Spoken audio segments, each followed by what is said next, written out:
Hey Marquette, welcome back to another episode of Book Buzz. Mr. Holmes here from the library, and we're here talking with Mrs. Zonies. She's recommending for us The Lost Apothecary, a novel by Sarah Penner. So Ms. Zonies, thanks for being here. Can you tell us a little bit about this book? So this book, what I really liked, I'll give you a quick summary just to kind of talk a little bit about it. So there's a character by the name of Caroline, and she's supposed to be going on her 10th wedding anniversary to London. She finds out the night before that her husband had been having an affair. Ooh, no. Yes, and so she ends up going by herself. So of course she's not in the best of moods. But when she gets there, she ends up doing something called mudlarking on the first day. And mudlarking is something that they do a lot in London because of the fact that the Thames River that's right there, they have so many different artifacts that have been running literally through the city, these waters, and you'll go digging in the mud and you'll find things. Interesting.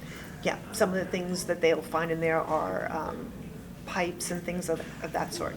She happens to find a vial, and you can tell that it came from an apothecary because it had some kind of a little symbol on it. Okay. So what she does is she starts to go ahead and investigate, because she was originally a historian type of a profession beforehand, and she starts to investigate. Well, that's one storyline, and then another storyline we have Nella, who actually had an apothecary. And so you see how these two actually meld these two storylines.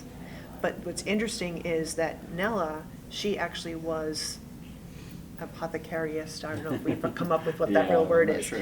But back in the day, of course, they didn't allow women to become pharmacists. Yeah. So she, in her quest of trying to help other women with issues, medical issues, she decided to have this apothecary as her mother did. Okay. She may or may not have used it for nefarious reasons, Okay. but then you might have to read the book to find out. Yeah, so there's a little bit of mystery to this, as well as a historical perspective too, it seems like. As well as strong feminism, Yeah. because they both are taking control of their lives, and you're showing how the apothecary, she was able to fend for herself as a woman and supply things to other women. Great, yeah, so two strong female narrators, it sounds like. Yes, very much so. Yeah, excellent. Can I ask, what did you like about this book? Why would you recommend it to readers at Marquette? Well, what I liked about it was exactly what we just talked about. It's got his little bit of history into it. I love the fact that it was set in London. The fact that it talks about strong female characters. That's always something important to me. Yeah. I feel like we should be promoting more women and showing how many things that they really can do, and how when even they were being hindered, for example, she couldn't be a pharmacist, she still found a way to go ahead and help out other women. Yeah, absolutely. Highlighting things that women have done in the past that have been overlooked. Exactly. Yeah, I love that. Thinking about our readers here at Marquette, who do you think this book would fit best with? Like, who are the kinds of readers you would really recommend this to? Somebody who definitely likes to have a little bit of historical fiction. I don't know how much of this is true, obviously, from the apothecary, but you see a lot of the history of what is happening in London when they go back to the 18th century. Yeah. So you do see that is where the Nella timeline comes through.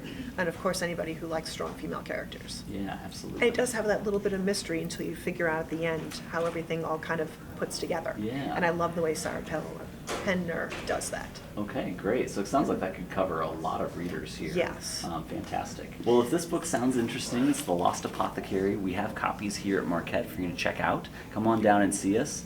Ms. Zonies, thanks again so much for your time, and we look forward to talking to you again. Maybe we'll talk about her next book, The Amalfi Curse. Yeah, which just came out, right? Just came out, yes. Okay, look, Ms. Zonies is in the know. Thanks again, Mustangs. Have a great day.